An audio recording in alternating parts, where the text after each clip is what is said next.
some people were mad at Beyonce Giselle Knowles. Not so flawless. Take it or leave it. Stop. See what I did there? Stop it.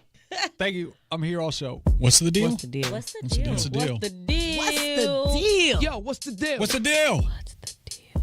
What's the deal? With Steve Discourse and Jay Callie. Hey, what's the deal?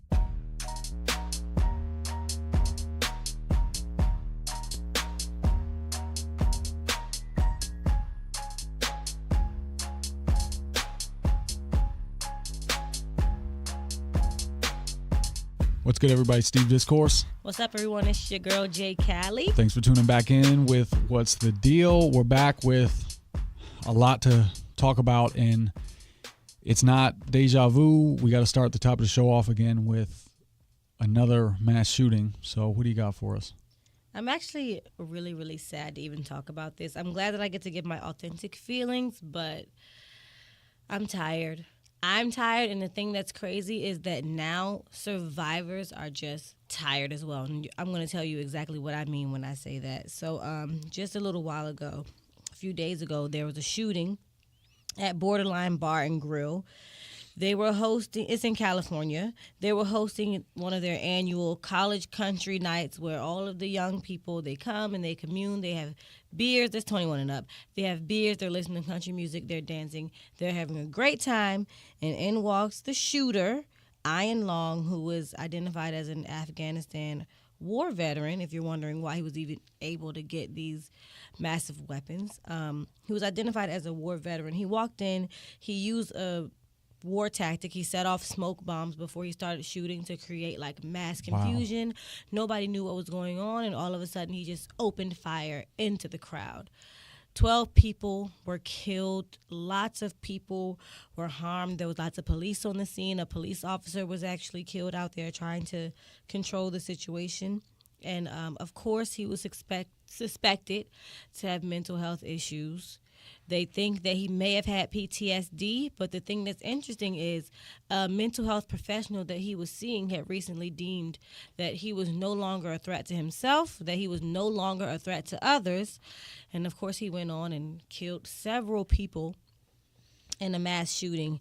And it said that as the victims were running, they weren't, they were fleeing for their lives. Of course, they were in survival mode, but some of the victims reported that as they were running, they were thinking, wow, not again.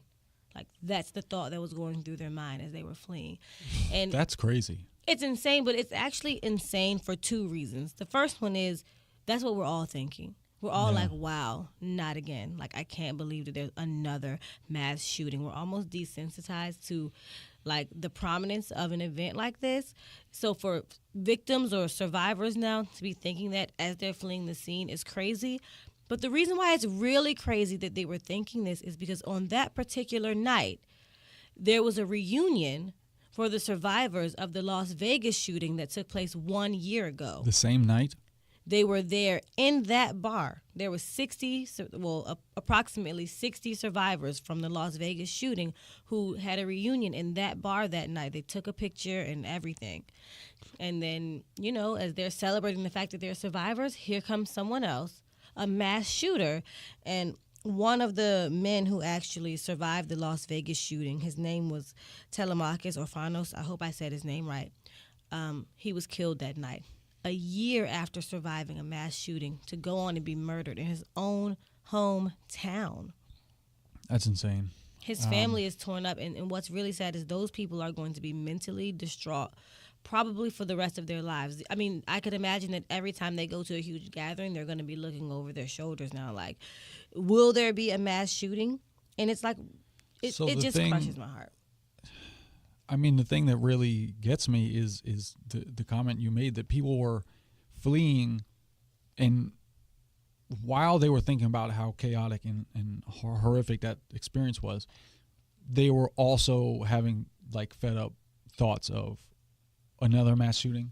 Right. And that's, I think 2 or 3 years ago, if a mass shooting happened and another one happened, I don't think that's the same thing going through people's minds. Again, is it? Maybe It wasn't, but now it's maybe become, like you said, so like ubiquitous, and people are kind of desensitized to it, that now in the midst of all that, the regularity of these kind of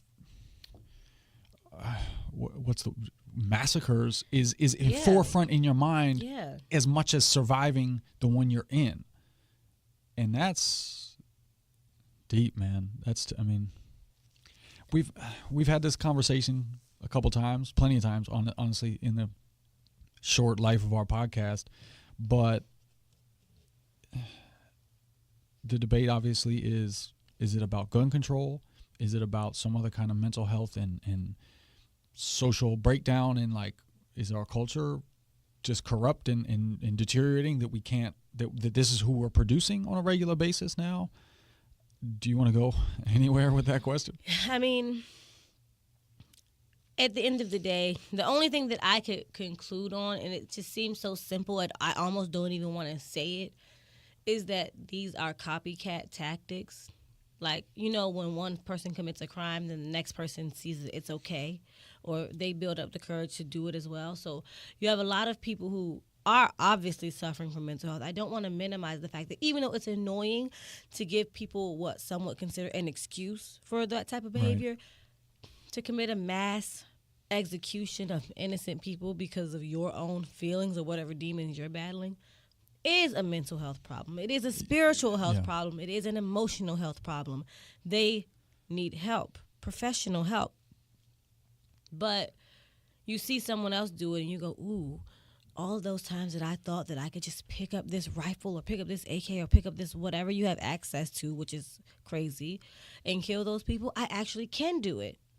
And then they go do it. I mean, and that's an interesting point, that it becomes normalized for, like, maybe you got to be a half of a degree less crazy and, like, less unstable. You can be even, however minimal that little change is, but it makes it a more realistic option possibly for people. I think that's an interesting point because is it a snowball effect? Is that why did we reach a critical mass where one person did it and we were at a good point where some other person was, for a number of reasons, more inclined to do it, and now it's just building steam? That's what again, it's so simple, but that's what I'm thinking. And we have to start actively trying to minimize it. Like, what we do as a nation is we react. I think that America is very reactive to mass shootings, but we're not proactive. Like, what have we actually done to prevent these things from happening? We clearly have an issue with people committing mass murder in this country because, or if we didn't, then survivors wouldn't be thinking, not again. We wouldn't have people that have survived a mass shooting. The probability of you surviving a mass shooting and then being murdered in another one a year later is like so small that it tells me that there's too many mass shootings. No one should be involved in more than one in their life. I shouldn't even be exposed to more than a handful in my life. And the fact that I've been exposed to a handful in a year, and we haven't done anything to prevent this from happening again. Yeah, I've been on the fence for a while about is just like or outright bans or some type of bans on guns the right way to go about it. And on the fence. I know would it be effective? Yeah, probably. But also, I've been more interested on what is going on in our culture that's enabling it, right? Because there's plenty of people with guns and they don't do this, right? So there is a degree of individual accountability that these people are unstable in a way that's different from the rest of us. But I mean, at some point, if these keep happening in worse and worse scope, I mean, 12 dead 12 and the people shooter, dead. so 13 people are dead, right? Mm-hmm. I mean, I don't know after the shooting, the previous week that we just talked about at the synagogue, after the one at the Kruger, I mean, if they keep going, at some point, I think, even if you want to talk about this as a public health thing, I think if it keeps going on this way, you just won't, for the sheer numbers, trauma, you won't be able to resist banning in some way these guns, because it's one thing when they were isolated, more isolated anyway, like a few years past, to say, all right, gun control is not the way. What if we can get these people better services, get better systems in place to identify their problems? But the more and more it keeps happening, you may still think that's the right way to go. But the fact of the matter is the death toll is just, it's like skyrocketing because of the frequency and and the devastation, the scope of Right. devastation. And I think, at some point you're just going to have to say, okay, we've got to literally just stop these killings no matter what. And then after that, we can figure out how to prevent and identify and see what's really causing them. But I mean, that's kind of how I feel at this moment right now, that, yeah, as much as you don't, someone might be against banning the guns. Yeah. We just have to do it. Yeah. I don't even know if I have the energy. I do know. I don't have the energy. I'm starting to lose steam, and like these fights that we keep fighting, like I'm going to figure out something, because it's not the time to give up. It's actually the time to like gather up the coins that I have and like continue to push forward. So Right. we're going to do something. Well, speaking of fights, maybe we can flip that into a little bit of a brighter note. Okay. Political fights. Now, it's not necessarily brighter depending on what side of the political spectrum you fall, but there was an election in the United States on Tuesday. Some of you may have heard about it. We had nationwide elections for all types of offices, and man, it was good for people on the right. Some people are disappointed. It was good. What give us a quick rundown So- about the House and the Senate real fast. So the biggest thing that we want to talk about is the fact that like these were the midterm elections. So it's very important that we voted in these particular midterm elections. If you all haven't noticed, like there was a big, huge push. Everybody was talking about voting. People like when the presidential election is up, you hear everybody talking about vote, vote, vote, vote, vote. You never see this big, huge push for midterm elections. So the reason why it was such a big deal, if you were wondering, is because these midterm elections are going to determine who gets to vote as electoral representatives in the next presidential election. So one of the big letdowns for the past election was that obviously Donald Trump won, because Republicans had control over the House of Representatives, who essentially are the people who have control over the Electoral College votes. So in this current election, Democrats are now in the majority in the House of Representatives because there was such a huge voter turnout. So what that means is that not only that they're going to like determine, will have a lot more power in determining who's the next president, but also more power in determining what the laws are going to be. The House of Representatives is responsible for creating bills. And if you paid attention to your Schoolhouse Rock video in 6th grade civics, then you know that bills become laws.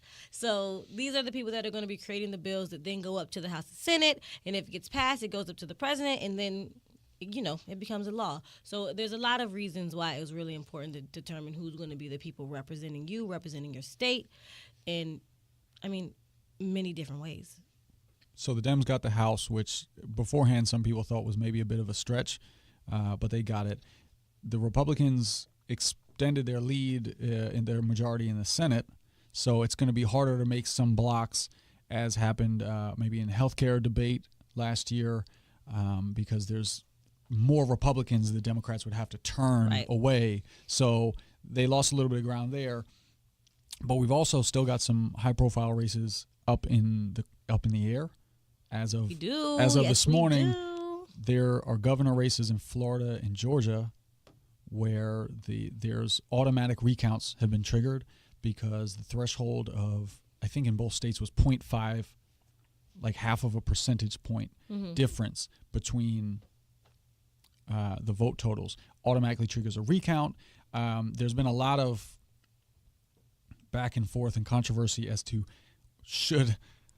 Surprisingly enough, there's literally been Marco Rubio and I want to say some high-profile Republicans, Rick Scott, have come out and said, honestly, that Democrats are trying to rig it or pull shady practices by demanding that the remaining ballots that haven't been counted be counted. And I get that the projections are usually pretty reliable once like all the counties and districts have weighed in, that the provisional ballots or the mail-in ballots don't always get counted. That's common standard practice. It's not necessarily suspicious. But if you're coming in honest into the situation, you'd think if it's so close, you'd say, you want to count them all? All right, let's just count them all. Like, why fight tooth and nail to say, no, we can't? How dare you want to count more ballots? Like, let it get counted. So it's weird that they're coming out trying to say that this is shaky and suspect tactics to get voters counted in the election. So they're going for a recount. Andrew Gillum versus DeSantis for governor of Florida, and Stacey Abrams and Brian Kemp for governor in Georgia, and also the Senate race in Florida.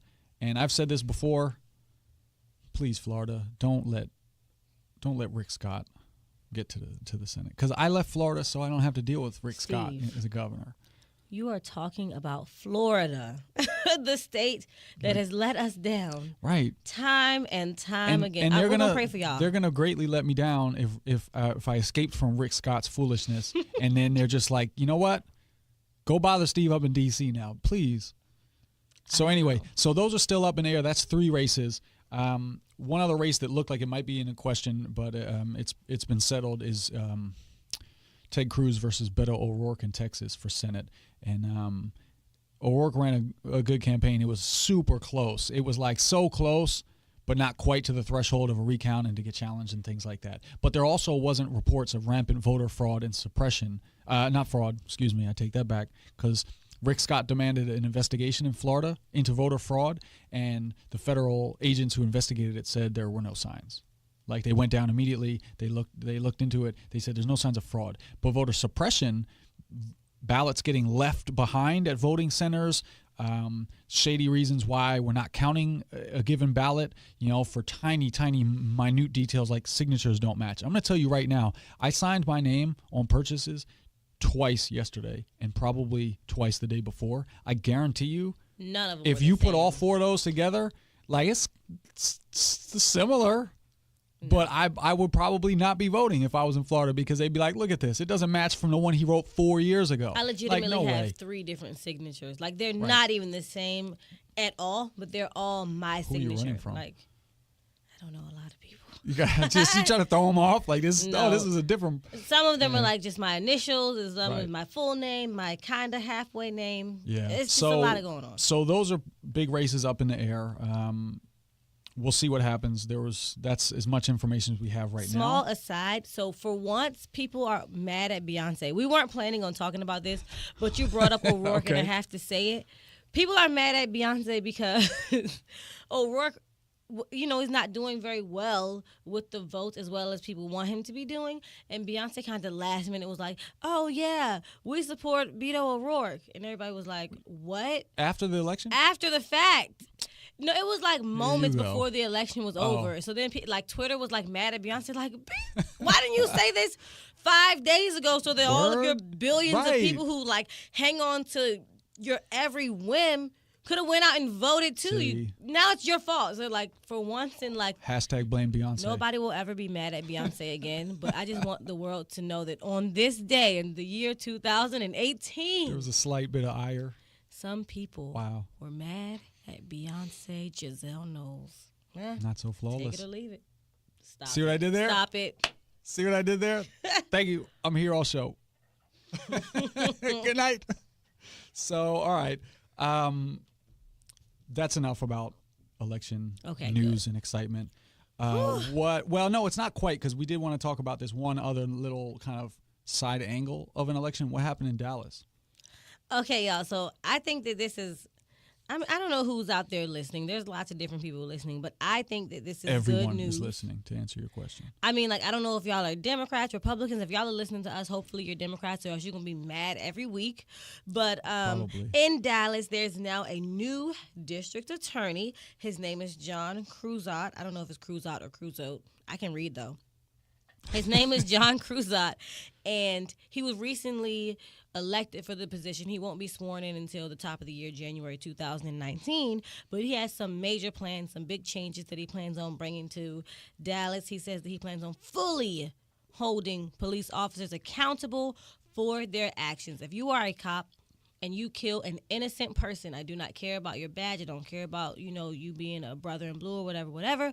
I'm going to hold you to the same standards that I would hold any other standard United States citizen who goes and kills someone who didn't do anything wrong. And this is particularly interesting because as soon as he gets sworn in, he's already got some pretty high-profile cases that are now pending that are going to hit his desk on January 1st. That, hopefully we're going to take a W as citizens who are tired of police brutality. One of the big cases that are going to hit his desk is of Officer Christopher Hess, who murdered a 21-year-old girl named Genevieve because he got a call, that she was driving around in this stolen car. He used excessive force and, eventually they murdered her for not being cooperative. And what the story turned out to be is that she purchased that vehicle. I don't know if I can say technically it was legally, but the car was previously stolen before she bought it. So she didn't even commit a crime. He wasn't willing to hear her out, and he just killed her. That case is going to come across the desk of John Cruzat in January. Another high-profile case that's going to hit his desk is the Botham Jean case. I know we remember this because it just recently happened. Botham Jean is the young man who was murdered by a police officer when she entered his apartment wrongfully and claimed that she thought it was her apartment, even though, nothing was the same. He had all these different decoratives right outside the door. But anyway, she claimed she thought it was her apartment. She busted in. She murdered him, and everybody wants her head on a platter. And you know what? We might just be getting her head on a platter, right. And rightfully so. So I'm excited. excited. So the reason I wanted to bring that up because it's Dallas District Attorney. It wasn't high profile across the country or something, but just to highlight when people are not getting in this case that you brought up, when police officers are in these questionable situations where they harm or kill people and they don't go to trial, they're not charged with anything, that's a district attorney's decision. Mm-hmm. And this district attorney was elected.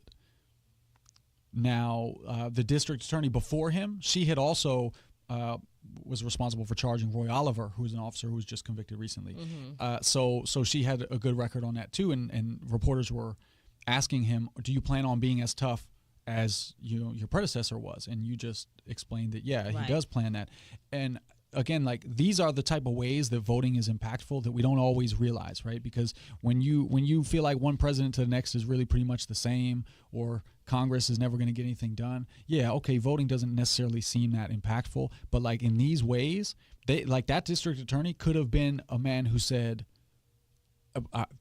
police officers got to do what they got to do, no right. questions asked, 100% every time. And right. we'd be upset next time one of our brothers or sisters or neighbors or uncles or family or total strangers in our town are killed under questionable circumstances. We'd be mad because we don't have a district attorney who has our back like that. Mm-hmm. And so this I just thought was an interesting, very direct way of showing this is why people do need to vote. So this is why midterms were good.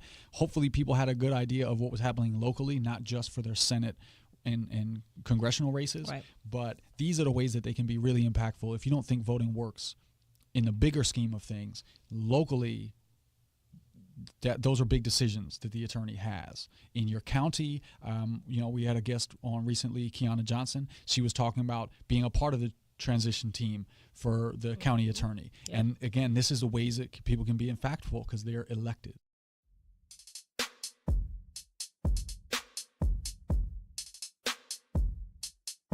While we're on this break, we want to remind you, do not forget to share the podcast. Share it to all of your social media platforms, your Facebook, your Instagram, Twitter. Don't forget to use the hashtag #What'sTheDealPod whenever you share anything. And like and subscribe the podcast on iTunes, Google Play, wherever you listen. Thanks for spreading the love. You know we appreciate you.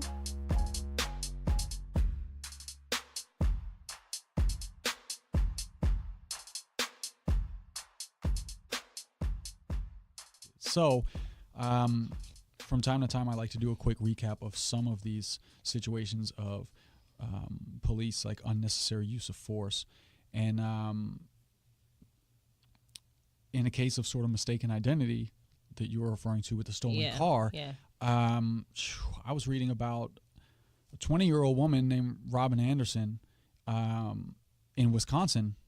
She was sitting in her car. She wasn't killed, thankfully, but she was sitting in her car in a parking lot waiting for an interview at an Applebee's. Mm-hmm. She got there early. Store's not open yet. Police had known about some robberies at a store where she was parked near. Mm-hmm. They saw her car drove into it, hit her driver's side, broke her passenger side glass, guns waving, screaming at her. They made her climb over the broken glass out the window of the car to arrest her. And, I mean, to call this mistaken identity would be a lie, because they had a license plate for the suspected robberies. It was like they had a specific make and model. Like, was it even the same car? She had a Hyundai, but it wasn't the same model Hyundai. Oh my God. And it wasn't a license plate match. And they were looking for 4 black males. You have one 20-year-old, I'll give you one guess as to what color her skin was, sitting in a car for a job interview. And they said, that's got to be our perps. Right. That little girl right there is definitely all 4 of these stone cold robbers we're looking for in a car that doesn't match, but they're slick. They change the lights. Like, what goes through your mind, right? And, I mean, there's people who say, look, police officers have a tough job, and they do. But stuff like this is just egregious. And it happens regularly enough. Steve, even if that was the robber sitting in that Applebee's parking lot, it still doesn't justify you rolling up, slamming your car into their car, busting out the windows, guns blazing. It just doesn't. Right. I don't care if those people committed, unless they just committed murder and they're thought to have like military-grade weapons in the car, you can't be justified to just roll up to a car. Obviously, don't even take the time to look into the window to see who's in it, right, and to just slam your... Like, what? You'd think you'd want to roll in there. That's not... You think you'd want to be like, all right, let's be careful about this. Let's get some backup, maybe. Let's get tactical. You rolled up with the intent to kill. Like, yeah, you don't slam into somebody else's car unless you intend to kill. Like, what the heck? Yeah, I mean, that was just nuts. And I mean, I can't imagine being that woman. Literally, it's morning time. You think you're about to go get a job. You're like, I'm about to ace this interview, right? I'm going to get it. I'm going to have this job. It's going to be cool. It's going to be a good place to work, whatever it is. Or maybe she's like, man, I hate this job, but I'm going to need it. Doesn't matter. She's in a whole nother state of mind. Right. She gets hit, glass shattering everywhere. You got to crawl across the glass with people with guns in your face. I mean, that just is so traumatizing. The department offered or did pay for repairs, get this, to the window, but not to the dent and the damage of the car when they hit it. You need to replace my entire vehicle because I don't even want to drive it because I'm traumatized. You need to get me a job and also get prepared for this lawsuit because you're about to give me this settlement. Like, you're not going to tell me that you just effectively did your job or just brushed this under the rug as, everyone makes mistakes. Absolutely not. She needs to lawyer up because she can get a very large settlement because she's not going to have an income now because she just fucking didn't have an opportunity to get that job at Applebee's. Right. I'm not spending another 2 weeks putting in job applications. Yeah, that's wild. So we got another story in Sacramento. 2 police officers in a squad car. They shot and killed a homeless man who was arguably in the middle of a mental health kind of crisis. And all right, people in a mental health crisis maybe look intimidating or threatening. Maybe I'll give you that in a very theoretical sense. But, we have audio from these officers, and one of the officers is on there saying, F this guy. Mm-hmm. I almost said the real word. But then we got to put an E. You did? Yeah. You said the F word earlier? Yeah. Fuck it. All right. So we got to because now we got to put explicit on the episode description. So, all right. So one of the officers is on audio saying, fuck this guy. Mm-hmm. I'm going to hit him. And they try to hit him twice. And he avoids it. And then they hop out after the second attempt and shoot him 14 times. 14? So I don't have much else to say about that. But it's like, look, man. I mean, there was another man in Las Vegas. Yeah, Las Vegas, who was holding a toy sword. Neighbors called, said it looked like a machete. It was made out of plastic and electrical tape, black electrical tape. So this confrontation was at night. I could see maybe how, looking at the picture of this thing, it's like, all right, I could kind of see how maybe, here's a picture. Look at that real quick. So I could see from a distance, maybe it does look a little threatening, but they shot when they said he approached them, and looking at the video, he did approach them. At the same time, it seemed by the angles I was looking at, there were 3 officers more or less surrounding him. So he didn't really have anywhere to go. So that he was approaching, it makes it tough. But in this one, I'll step back and say, look, tough call. That thing, while it's made of plastic and tape, maybe could look a little intimidating. Even if you're 15 feet away from him, maybe it wouldn't, but it's at night. But here we got another person, really no threat. He wasn't. Like, I'm sorry, your job is to put yourself on the line, but you can't have the critical thinking skills to assess some things and figure this out. The man, it seems scary, but you know what? A lot of stuff seems scary. I have a question, and I know that like you have your list and you want to go through it quickly. So that was the last one for today. Okay, good. So here's my question. I mean, there's 20 others, but we can't talk about them. I understand, so I don't want to minimize the fact that police officers put their lives on the line every day, because you got to literally go towards crimes when everybody else is running away from them. And I know that there are great cops who like value their jobs and do their best. I don't want to act like they don't exist or that their job isn't risky. But are police dying or being murdered at such a rate that justifies the number of scared cops that we currently have in the United States of America, who walk into these situations not prepared to handle them, civilly, or not prepared to think critically before they use violence, before they murder, before they see a child and see a threat, before they see a 20-year-old girl alone and decide that it takes 5 people to handle her or that they need a gun. Like, why are you afraid of people who, if you ran across them in the mall or in the Target or in the Walmart, you would know that you could easily overpower them with your hands or even by just talking. But when you have on a suit and someone says, hey, this might be a problem, you automatically jump to, okay, let me get my gun ready because I might have to, shoot someone.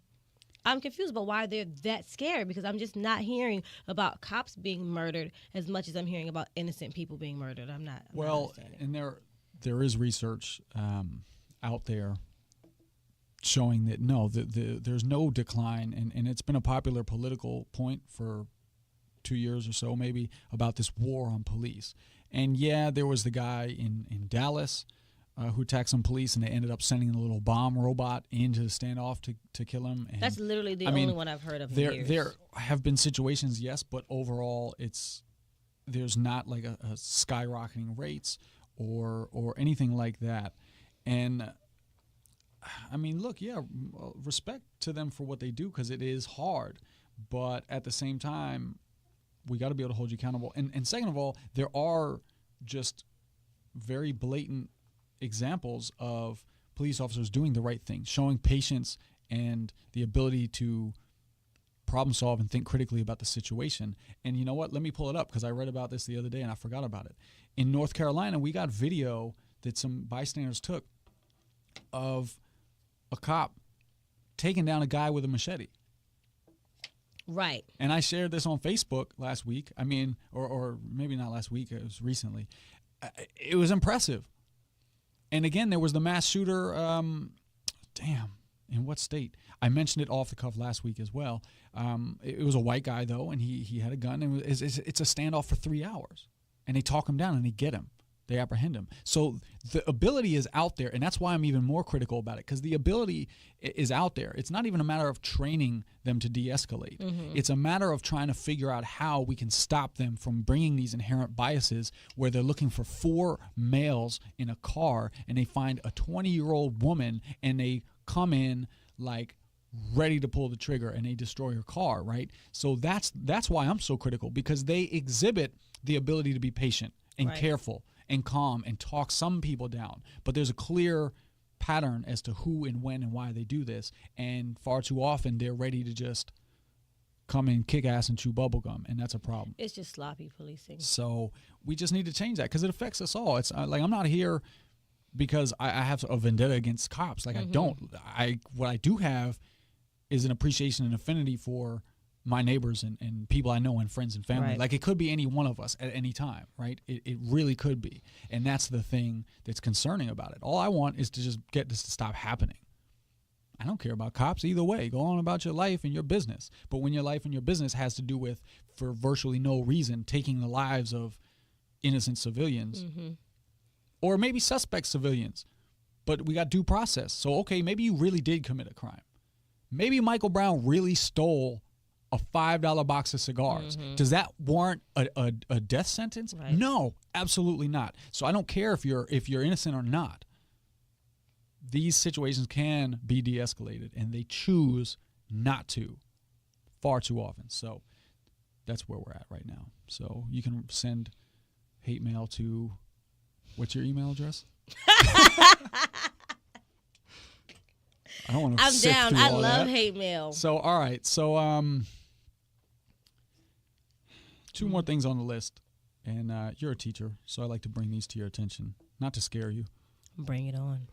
We've got 2 high-profile stories in the last week of physical altercation between student and teachers, right? Mm-hmm. So first, there was a man in, oh man, why don't I remember this? I was reading about it all morning. In, help me out here. Come on, Steve. Come on, Steve. 64-year-old music teacher. 64? Yeah. Jeez Louise. I wasn't ready. His 14-year-old student. He has to kick the kid out, allegedly for not having his uniform. And the kid comes back in, it was in California. Kid comes back in. He is throwing, allegedly according to students, throwing his basketball at the teacher repeatedly and calling him the N-word. Oh, is the student black or white? That's a good question. Looks like a white kid to me. Steve's pulling up the video. Yeah, I didn't. He really is mean to such do a that. good newscaster.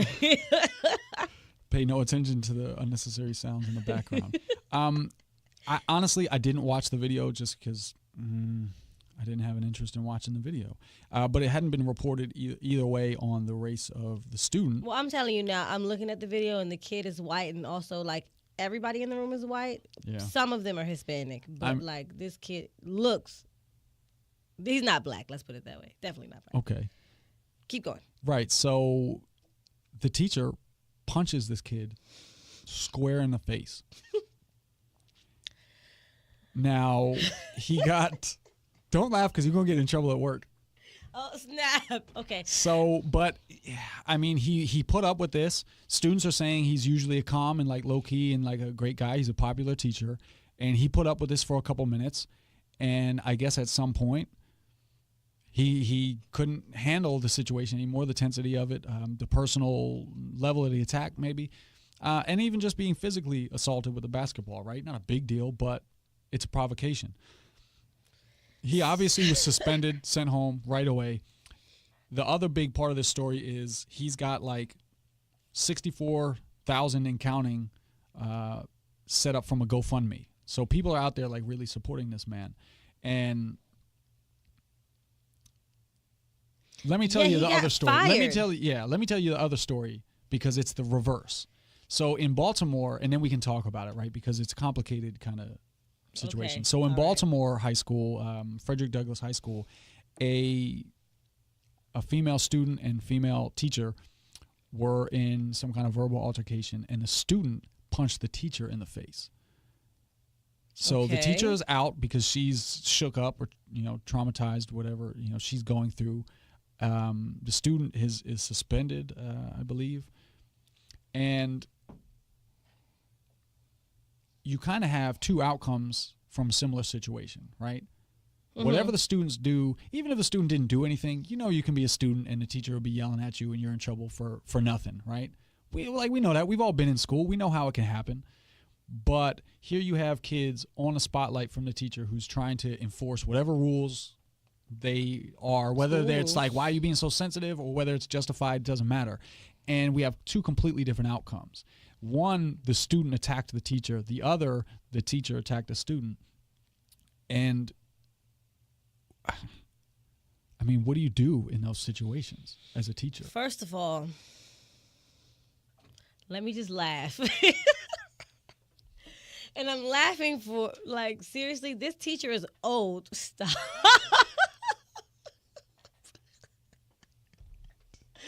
Are you ready? He's a really old guy. He's 64. But if you watch the video, and I'm mad that I pulled it up while we were recording, because it's like, but I had to see what you were talking about. He was mollywopping this kid. It was more than just he punched him in the face. This teacher was like, He was racking him, but like he was really beating this kid down. So I came with the open mind because I was like, I don't know if a kid was like hitting me with a ball and like, you got to know how to de-escalate because you're a professional. Kids are crazy. You know, calling me the N-word, okay, you're really crossing the line, but you can't let stuff like that get under your skin. All right, he stuck him one time, and I'm like, man, that's wrong, but I kind of get it. But after I watched the video and I saw how he was just rocking this kid's dome, I'm like, bruh, you got to chill. You can't do that. And I feel like, real quick, I just want to throw this in for your own protection. When she started really outbursting with laughter a minute ago, it was in response to something I did in the studio.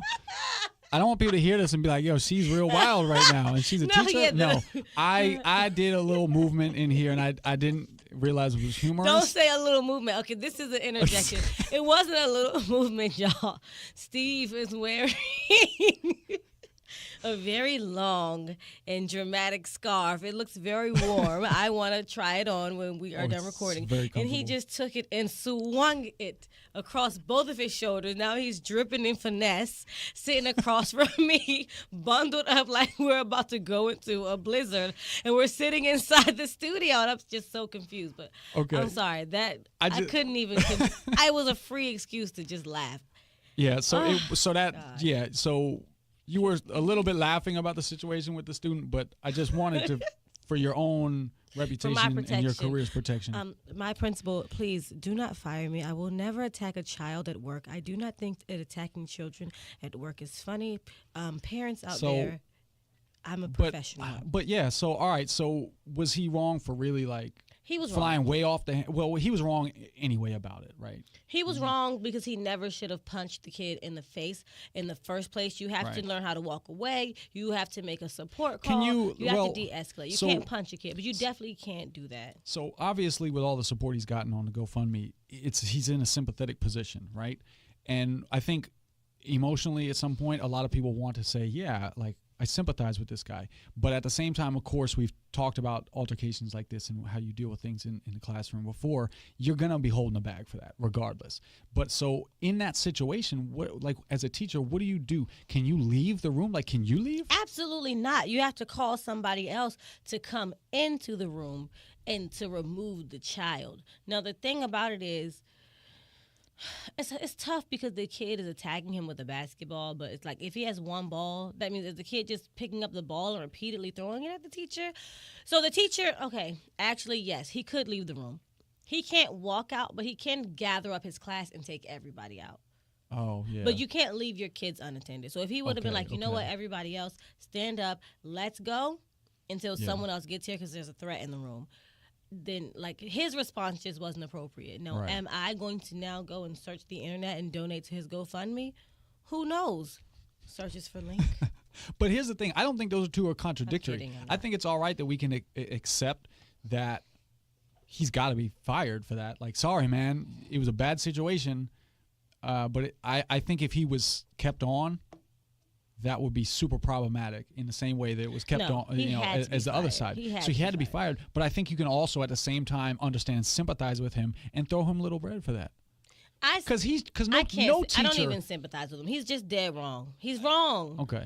I feel bad that he lost his job. Do I empathize because I understand exactly how it feels because literally I've wanted to snatch a kid up so bad. I wanted to, like, you know what I'm saying? Sometimes kids just, they can get under your skin with the disrespect in a way that you're just like, I have to sit in this room?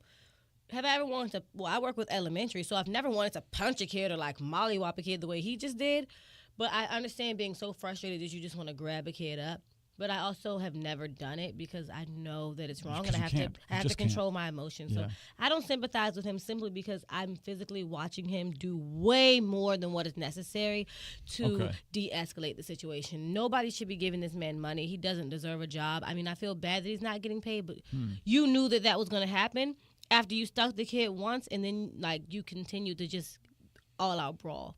Yeah. Now, if a kid punched me in the face, would I punch them back again? No, because I am a teacher. I'm an adult. I don't want to lose the trust of the rest of my students or parents as a person who, you know, if a kid is going through something, if a kid decides to hit me, that I wouldn't handle it as a professional, that I would take it personally and then think that, oh, that's an invitation to like fight this kid now. Yeah. it's a very, very, very slippery slope. That is my opinion. People feel free to disagree, agree, or what have you. It's just not appropriate to like fight a kid ever, no matter what. That is a child. A parent entrusted you to handle the situation as an adult. So we don't know anything about the kid. We're not getting like extensive biography on this kid, a profile on who he is. So we don't know if maybe he's been provocative in the past or anything about his past behavior. But I think, again, being that both cases were a similar situation of a student being like way over the line, aggressive and provocative. Where are the parents right now? Don't how say did it get to this point, though? Right? I get it. It's the first most natural question, but I will say kids come to school, and your kids are probably going to do this one day. Your non-existent kids. They're going to go to school, and they're going to embarrass. Okay, sorry. They're going to probably, I'm not going to say definitely, but they might embarrass you with the way that they act because kids don't act the same in school as they do at home, mostly because teachers can't whoop them. Yeah, but my kids they might get in all kinds of trouble, but I think this is another line that gets crossed where there's physical attacks going either direction. I think it's a whole nother line, right? Kids fighting each other. You know what? I've been in fights at school. A lot of people have been in fights in school, whether you asked for it or not, whether you were wrong, whether you being a jerk and a bully or not. Is that the end of the world? I don't know about that. It's problematic. Suspend them, of course, yeah. But this is a whole nother level, I think. And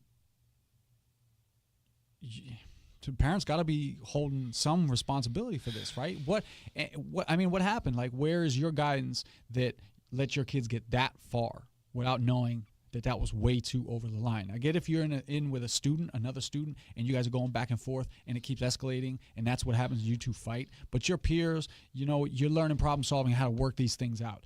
But with a teacher, where you assault her, you punched. In Baltimore, this girl punched the teacher in the face. I saw a clip of that video. It was a strong punch. That was not Steve, I've seen this time and time again in real life. In elementary schools, kids are hitting their teachers. Kids kick them, you know what I'm saying? You might call parents. Parents are going to do what parents do. They might fuss the kid out. They might take away their privileges. They might take them home and whoop them. I don't know what you do between your four walls, but parents are going to react as parents do. Kids are going to behave however the school allows them to behave as well. And what I see a lot of times is that schools don't handle students as harshly enough to prevent these types of behaviors from happening. Because, to a certain extent, we can't do much. We just can't do a whole lot. So kids wild out in school because what is there to lose? What is there to fear? They already don't want to be there. So getting suspended, okay, now I get to stay at home. You know what I mean? Yeah. Well, damned if you do, damned if you don't. Exactly. For a teacher, you catch a fade or you lose your job, I guess, in some of these cases. So, all right, well, one thing we've been talking about doing is getting some educators from different angles onto the show for conversations. So, maybe this will come back up in the future. I think that'll be cool. So that's the last story on our list. So I think what we're going to do is going to wrap up here. Okay. We're going to send this off to the presses. We're going to get it published up. All right, people, thanks so much for tuning in another week. What's the Deal podcast? You can follow us on social media at Steve Discourse. And you can catch Jay Callie at It's Jay Callie, ITSJAYCALLI. We got to send a big shout out to Clifford Cartel for composing our theme music. And wherever you're listening to this, make sure you subscribe. Family, subscribe. Write us a review. Share the podcast. Subscribe to it wherever you listen. Share it with your friends, family, your loved ones. Heck, give it to your enemies. We don't care. Help us spread the word. We truly appreciate it.